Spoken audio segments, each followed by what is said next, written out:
Hi, I'm Jeff Corwin, and this is Borneo. For a naturalist like myself, it is a great place to explore. I think what I like the best about Borneo is that much of the habitat you'd find in her borders remains pristine to this day. And because of that, there are tons of wild animals to be found here, many of which are found nowhere else in the world but in Borneo. Hey, ow, stop smacking me. Our mission is to discover as many animals as possible. Some creatures that I'd like to find while exploring Borneo include, let's see, I'd love to find one of the species of flying frogs that lives here. There's some interesting snakes like python or perhaps a mangrove snake. With regard to mammals, I'd be very happy with finding the very rare and elusive proboscis monkey, or perhaps an orangutan. But that's what's great about Borneo, because all those creatures are here. It's just a matter of finding them.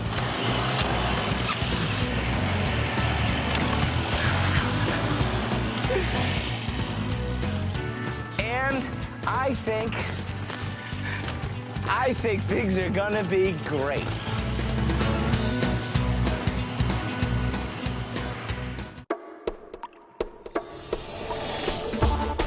A toad.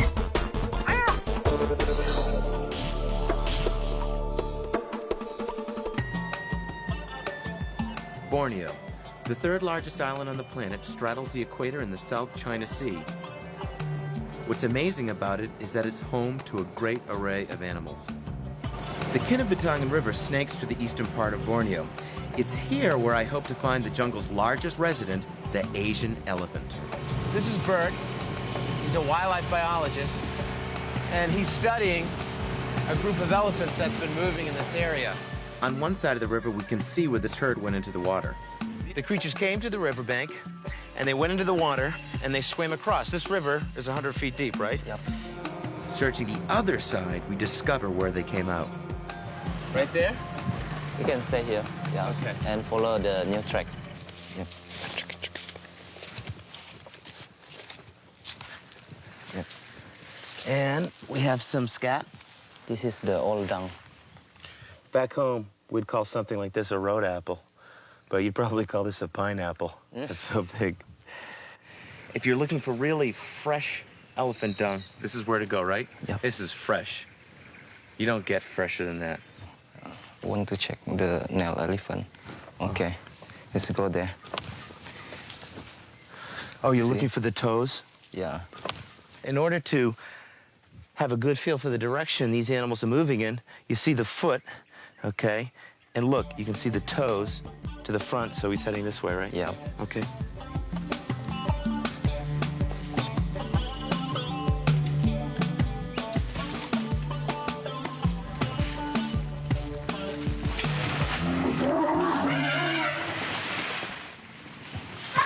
Don't move.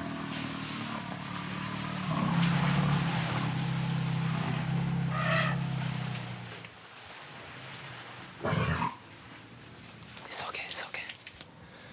We found it.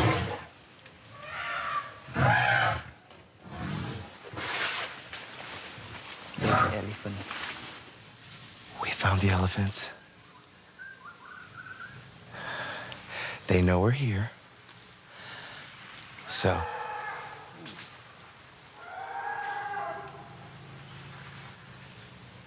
we gotta go slow.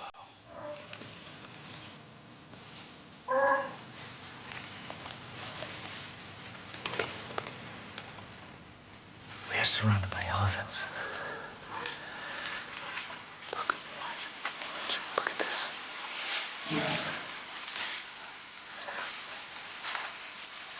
It's amazing to me that an animal so gigantic can move so quickly through this brush and so agile.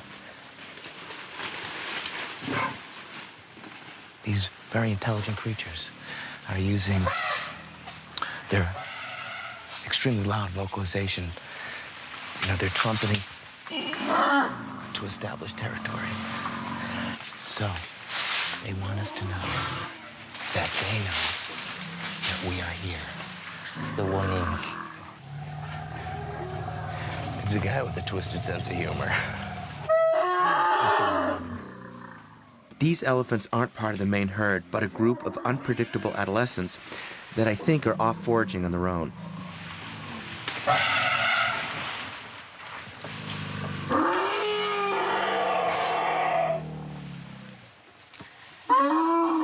It's gonna be like that joke. What do you find between an elephant's toes? Jeff Corwin. He's practically invisible to us. But occasionally, you get a glimpse of the tusk, a very brown eyeball, a long, probing trunk. The elephant's trunk is extremely important. This animal uses his trunk for smelling, to pick up odor. See, it's doing that now. Look, he's smelling me. See? See that? Bert shows me something he's learned in studying these elephants. They sometimes respond to a hand signal, which kind of proves that, well, some gestures can be truly international. Little Crocodile Dundee thing? It does work, huh? Yep. It's a fairly typical defensive posture for the elephants to back up to their adversary. Not only can they kick their enemy, they're pretty well padded at this end. Then there's the secret weapon.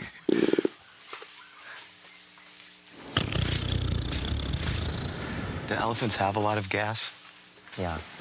Like What do you call that in Malay? kantut. A what? Kantut. Kantut?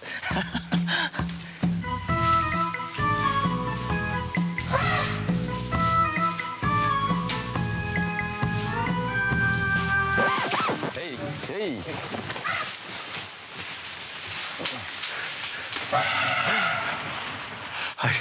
How'd you like that little charge? Where'd you go?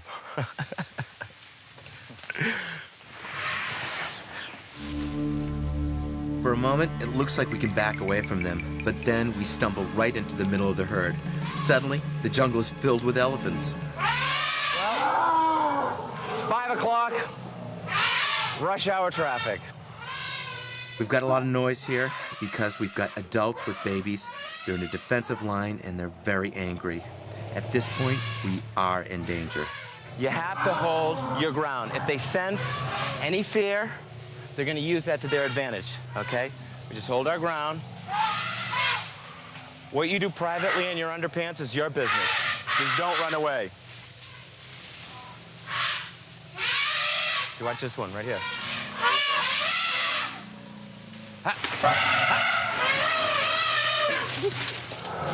Careful, careful. Well, like I said, hold your ground, but be ready to run if you have to. At this point, it's definitely time to make a hasty retreat. Bert and I find a narrow escape route just in time. Did you like that? If you do, don't run. That was great.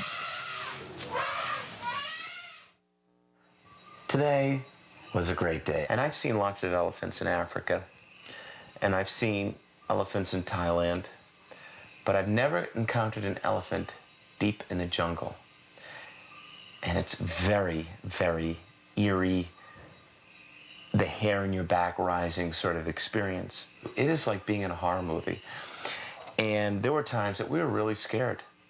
Bert.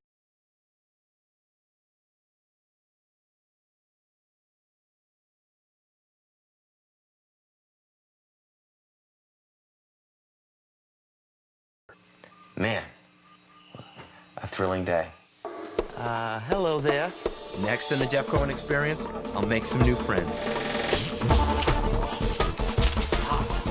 Then later, we'll encounter one of the most amazing creatures the forest has to offer. See that?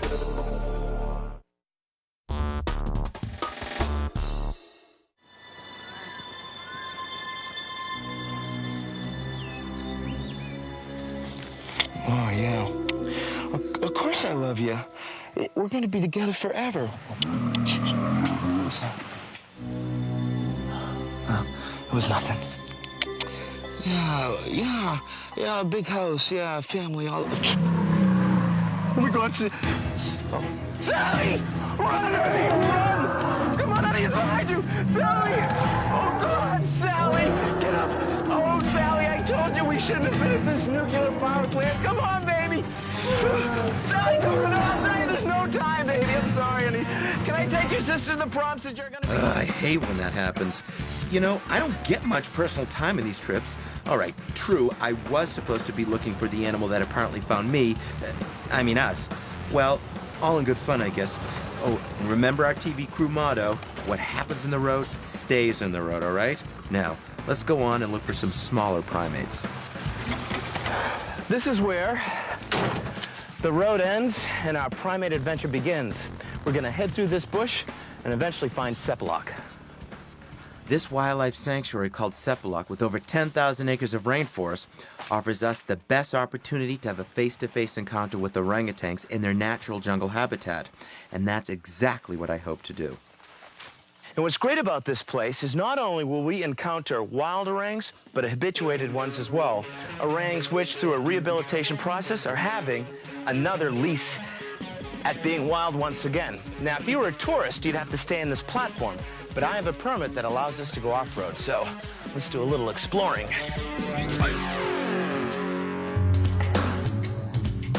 Since Cephalok is made up of a vast open jungle, my journey to find a wild great ape will encounter some obstacles.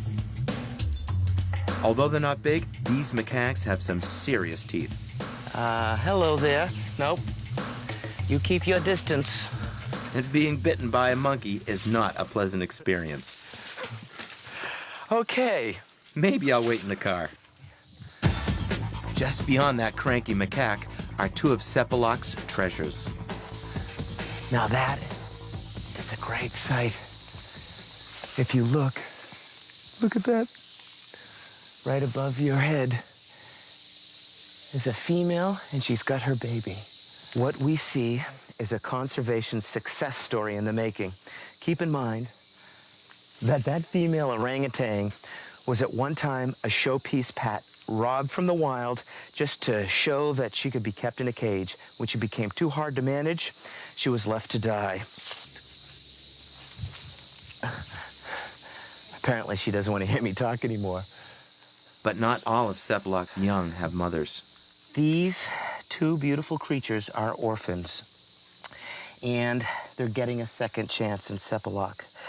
But that second chance is going to take 8, 9, 10 years before they're fit to actually live in the wild. They have to learn how to be wild orangs. They have to learn to climb. They have to learn to find their food. They have to learn to build space between other orangs. An animal this big has the strength of an adult human being. And as this creature grows, if it's a male and grows to be, 200 pounds, it'll have the strength of up to 8 men. A powerful creature. Where's that strength? It's all in these powerful arms. I must warn you, I am well practiced in the art of self-defense.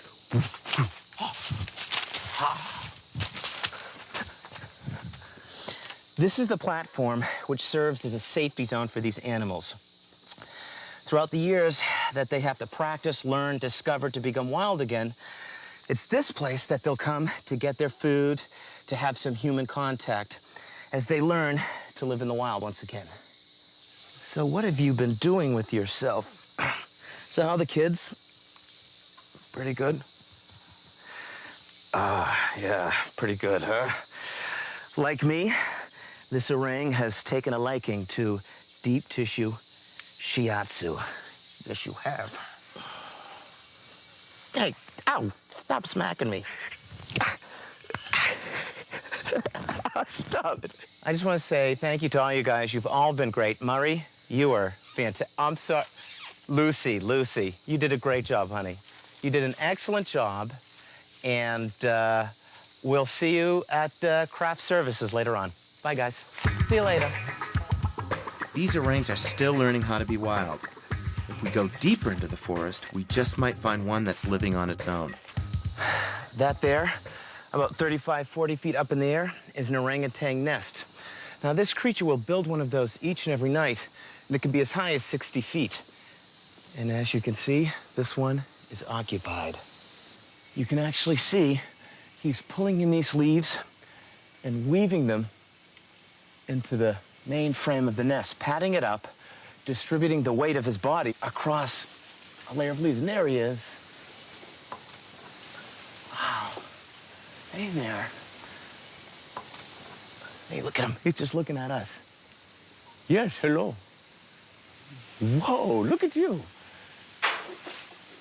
See that? Look what he's doing. He's making noise. And there's a reason why he's doing this. All this clattering about, shaking of branches, that's a message to us. Essentially, he's saying, I'm not afraid of you. I'm standing my ground. You're in my territory. I've picked a good place to build a nest, and you're not taking over. See that? Look at that. Look at that. Look. See, he's rattling those branches like that. Whoa. And I think, on that note, we'll take this message and move on. Up next, our Borneo experience continues. Come with me to the real Bat Cave. The floor of this cave is made up of A good 8 inches of bat guano. And discover its dark mysteries. You must kill the people you're with.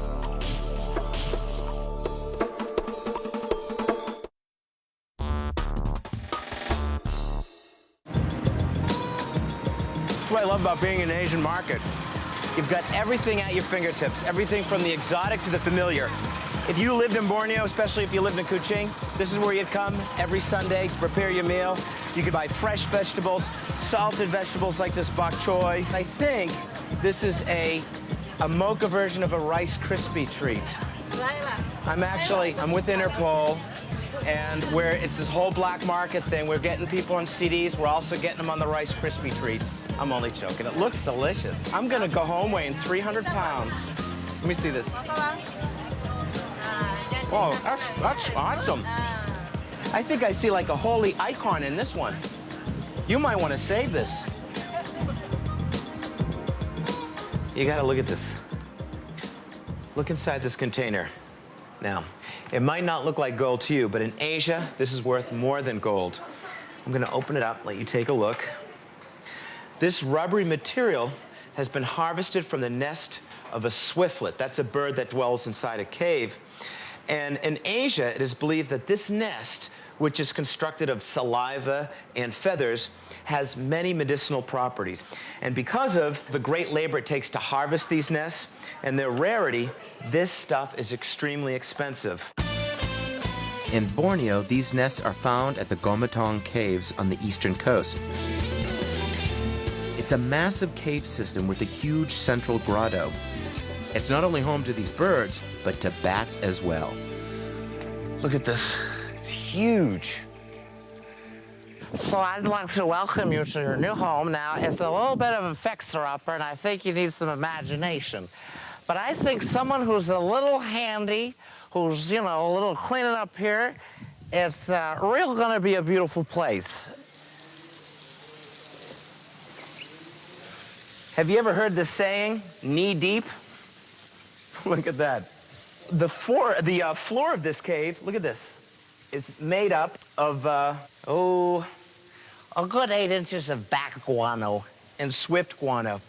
It's an amazing ecosystem because you have the animals living above, feeding on insects. The bats and the swiftlets fly through the night sky, harvesting insects. Meanwhile, their guano falls to the ground, and if you look very closely, you'll see there are millions and millions of cockroaches and beetles and other insects eating the droppings. Now, occasionally, one of the hatchling swiftlets will fall to the forest floor. And that's what's happened right here. This is a young swiftlet. Okay, it had probably just fallen 5 minutes ago. But you see gathering around it are cockroaches and beetles. It's not a nice thing to see. It's a little sad. My gut instinct as a naturalist said, how can I save this creature? But this is a natural part of life. And probably by the end of today, that bird will be reduced to this. This is what is left of a swiftlet that has fallen to the floor. We are experiencing the complete cycle of life in this ecosystem. Now, this cave isn't limited to wildlife. There are people here as well. And it's their job to find and harvest those expensive birds' nests. They're gonna hoist this platform up hundreds of feet to the ceiling of this amazing system.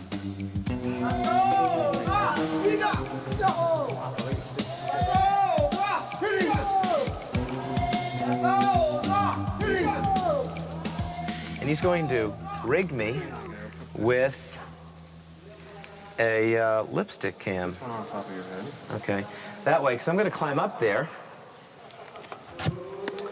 so we can have a nice, close look at whatever we're going to find.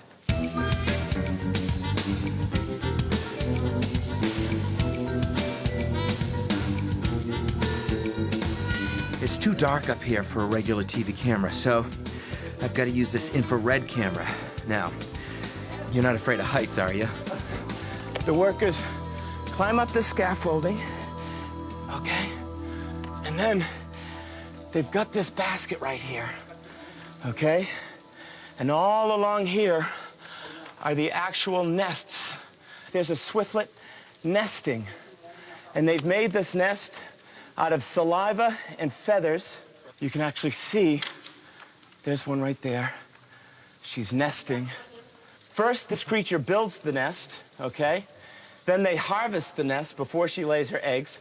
They will then build another nest, and after that hatchlings have fledged, left the nest, they then take it. So that way, the harvest is done in a very sustainable fashion. Well, those swiftlet nests provided for some good adventure, but now let's go check out some bats. To reach the bats who live in this immense cave system, we'll have to climb the mountain to an opening near the peak.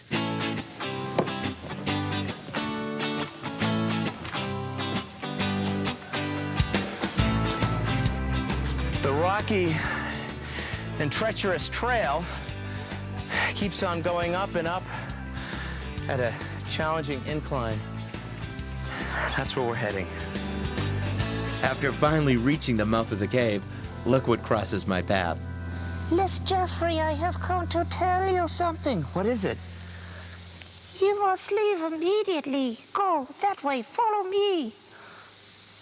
You will die. Jeffrey, What? I couldn't. you must kill the people you're with to purify yourself. But I can't. You must kill them. Okay. Look right here. We have a fissure, and there's lots of these bats flying in and out. Nothing like the big grotto, but at least it gives us a face-to-face view of these creatures. Got one. Got one. I got a bat, and we're going to find out what bat it is. Cool. Look at this. Cool-looking bat.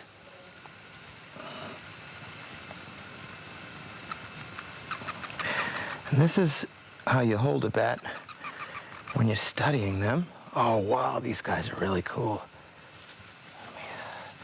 I'm trying to maneuver. I have to be very careful because I really don't want to be bit.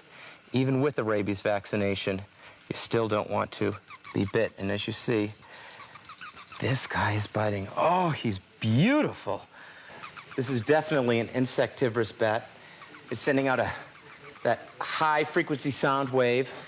Look at the wing. It's actually a hand. See where my finger's pointing? That's its thumb. Okay.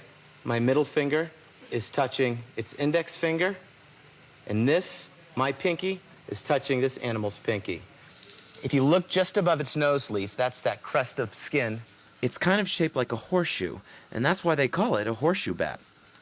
We'll see if he'll take off here. I'm going to lay him on top. And there he goes.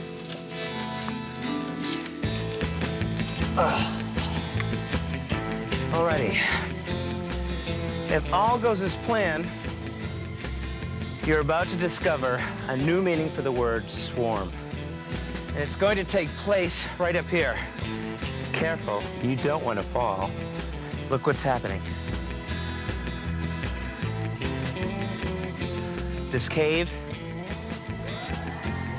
exhaling this great smoke made up of millions and millions of bats.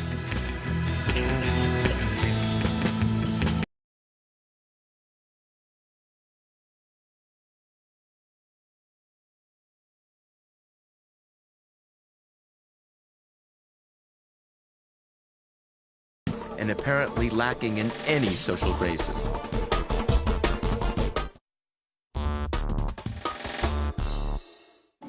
At sunrise, I'm back in the river, This time, we're searching for a creature that's found only in Borneo, the reclusive proboscis monkey.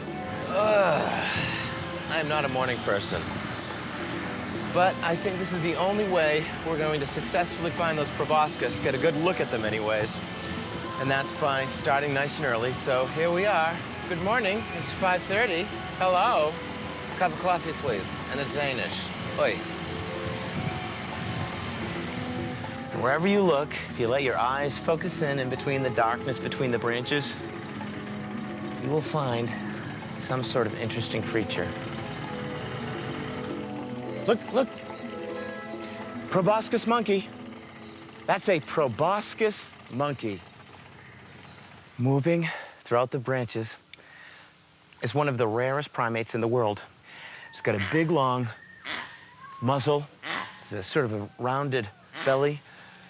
You can easily look at them and say, oh, that must be a pregnant one. It's actually because it has a huge stomach filled with folds of intestine. This is the only place in the world where you can find these creatures. We're really surrounded by them.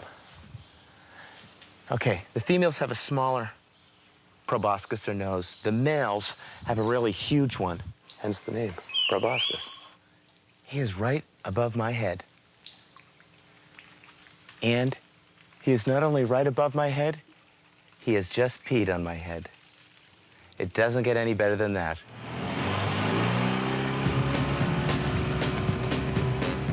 I'd just love to find a snake. Maybe I'll just stroll up this path and we'll see what we can find.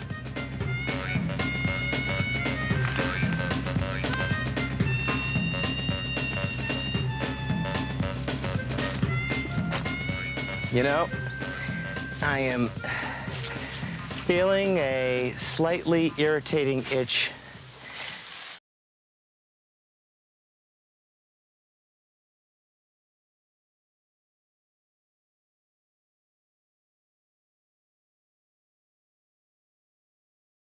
He has inchwormed his way up my leg and has attached himself to a nice supply of blood. Thank gosh, he's a few inches below another very important supply of blood. So he will hang out there for 2 or 3 more minutes and drop off. And here's your perfect example.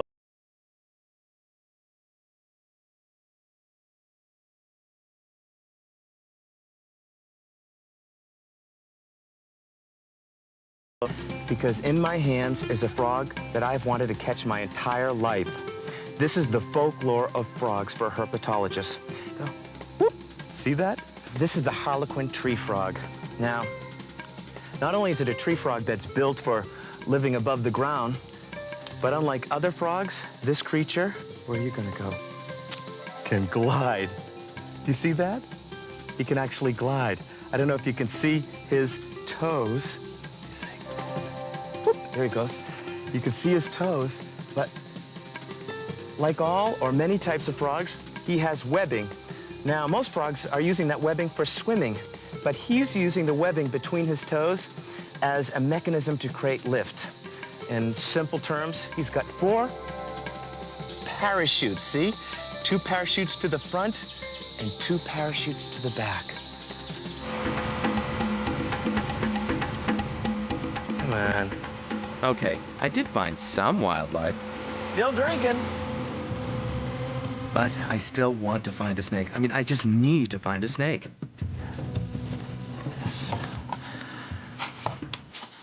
Finally.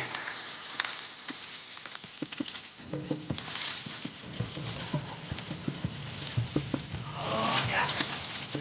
Payday. Got you. The thing is to capture it without being bit, because this snake, although not deadly poisonous, is venomous. It's called a mangrove snake. She is beautiful. Look at that. Absolutely gorgeous. Look at those colorings. Okay, come here, you.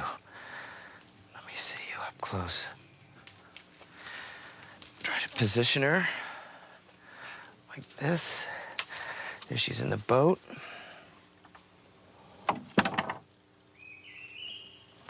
Gotcha.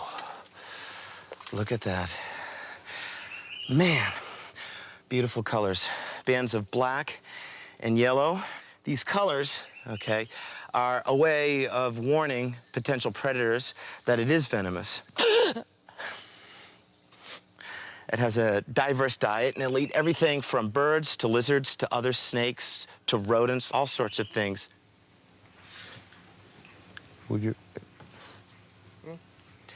We have a successful serpent capture.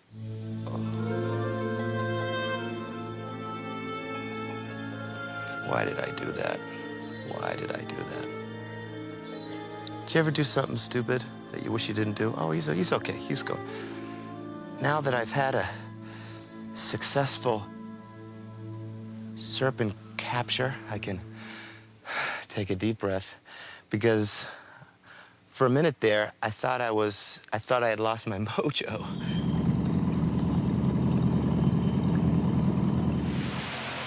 It took about 45 minutes. The leech finished drinking and he dropped off my leg, and that's it. Those leeches are all the same. They just come in and they have their fun, and then they take off, don't you? You guys just have your fun and take off, and now you're gonna go back and brag to all the rest of the leeches. All right, you just get out of here. Call me. Coming up next, I'll uncover some buried sea treasure. Ooh, look at this. That's a lot more precious than the pirate variety. We've got turtle gold.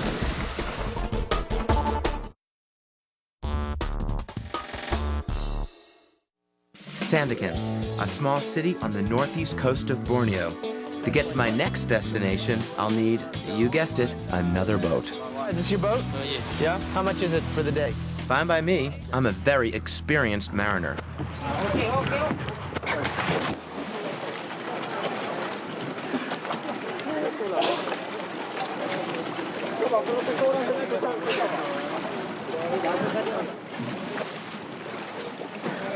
What happened there, Jeff?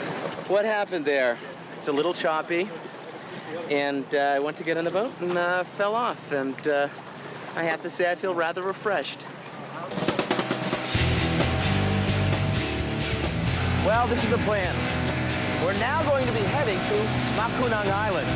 This is a very amazing place, because awaiting us at this tract of sand and palm-studded beach are, well, a very special reptile that I think you're going to enjoy. I'd like to welcome you to the island of Bakunang. This place is extremely important to a very special group of reptiles we call sea turtles. Now, hundreds of years ago, sea turtles would nest all over these islands, all over the mainland. But because of human development taking over their habitat, these creatures have become endangered. And this is one of the last places on our planet where these animals can bring a new generation into the world. When darkness arrives, if we're lucky, this sea turtle will as well, and the magic will begin. We've had to switch to night vision. Reason why? These turtles, when they haul themselves out of the ocean, they're extremely sensitive to light and sound. We keep the voices down, we keep the light down. And until she lays her eggs, we've got to keep the headlamps off. Once the turtles start laying, then we don't have to worry about spooking them too much. Look at this. Come here. We've got turtle gold. This is a haul track. You see, she's pulled herself out of the ocean. She's weighing hundreds of pounds. She has no feet, no claws, just her fins. And the track goes up.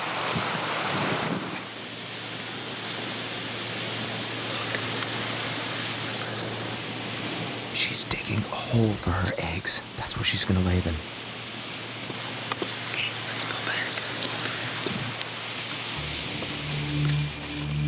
I've just got word that she started to lay her eggs. So, let's get close. This is so amazing for me to experience. The most important tool she has to dig this hole are those back flippers. What she did was excavate a nest, or actually a hole deposit site, that's about 14 to 18 inches deep. Then the laying begins, and she's going to drop between 40 to 190 what appears to be ping pong ball-sized eggs after she's done laying, she's going to then pull this sand onto the nest, pat it down, and move out. From the looks of it, it appears that she's wrapping things up here. Yep. Yep. I think she's done, and I'm done too. She's all done laying. She's done her job. Now she's heading back to the ocean. And she will not appear on this beach for another 2 or 3 years.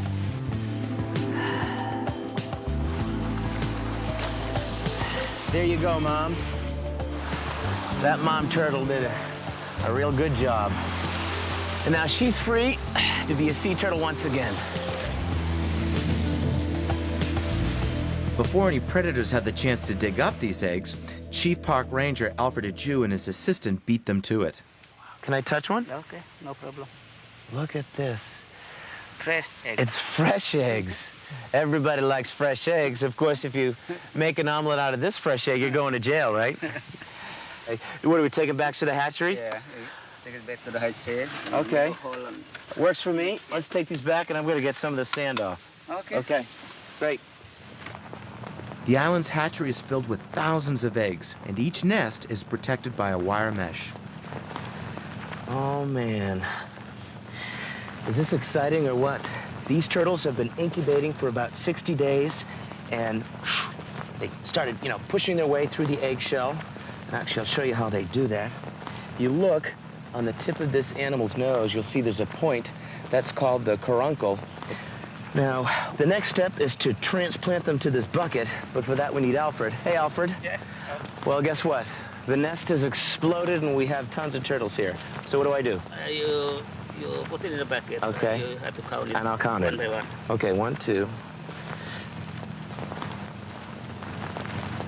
27, 28, 29, 30, 31, and this is the last one, Alfred.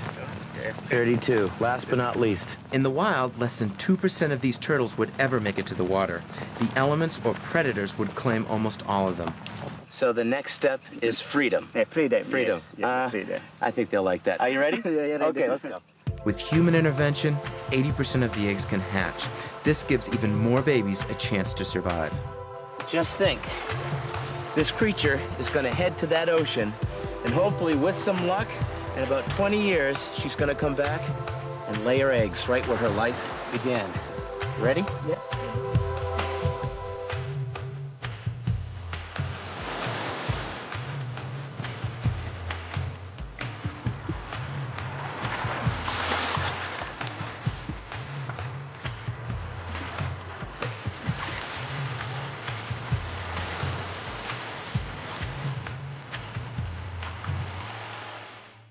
Today was a very long but very extraordinary day.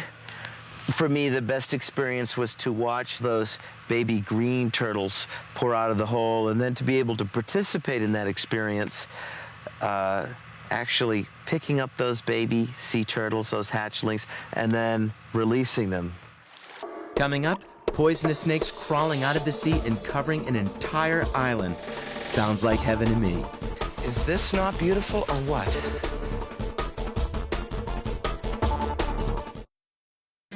It wasn't on the schedule, but I heard about another area that is almost a legend among herpetologists. Its official name is Palau Tiga, but everyone calls it Snake Island. A fellow snake enthusiast once described this island to me. Basically, he said, coming to this place is like being a small mite in the head of Medusa, because all around you squirms these amazing and very venomous snakes. And I guess to find them, we're just gonna look underneath the rocks where these animals like to bury themselves. Yes, yes, indeedy. Look what is tucked under this rock. Oh, yes. Oh, yes. Oh, look at this. Oh. This beautiful creature is a yellow-lipped sea crate. And they're not known for being extremely aggressive, but they are very, very, very, very venomous. So I'm gonna handle him as if he's hot. And when I say hot, I mean dangerous. Look at this. Is this not beautiful or what? Oh, honey, oh man. These animals are almost completely marine. They spend 90% of their lives in the open ocean, swimming around coral reefs in search of eels, fish, animals like that. Look at that. It's a snake with a paddle. It's got its own natural way to propel itself through the water. See that? And judging by the size of the snake, I think he is actually a she. She's huge. She's about, oh man, about 5 feet in length, which is almost max. This creature produces a neurotoxin, which is designed to shut down the nervous system of its prey. How powerful is that venom? Well, it is said that 1 teaspoon of venom from this creature is powerful enough to take out about 500 people. Right on the other side here is a male. I want you to check him out. You'll see the difference. I mean, it's really startling. He's... Try to pull him up. I'm not going to hurt him. I just want to sort of wiggle him out a little bit. Here we go. And look at the difference between the male and the female. This guy's much smaller.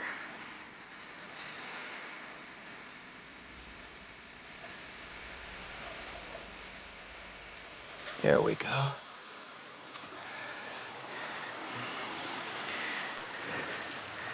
Look at this. Isn't that great? Male, female. Man, what wonderful snakes. See that? This species of snake has a large, blunt head, just like their close and equally deadly relatives, the cobra. I'm gonna let him go there. Well, there you go.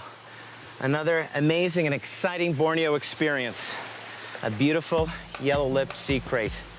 And I think this is a good place for us to wrap up our journey here in this amazing land called Borneo.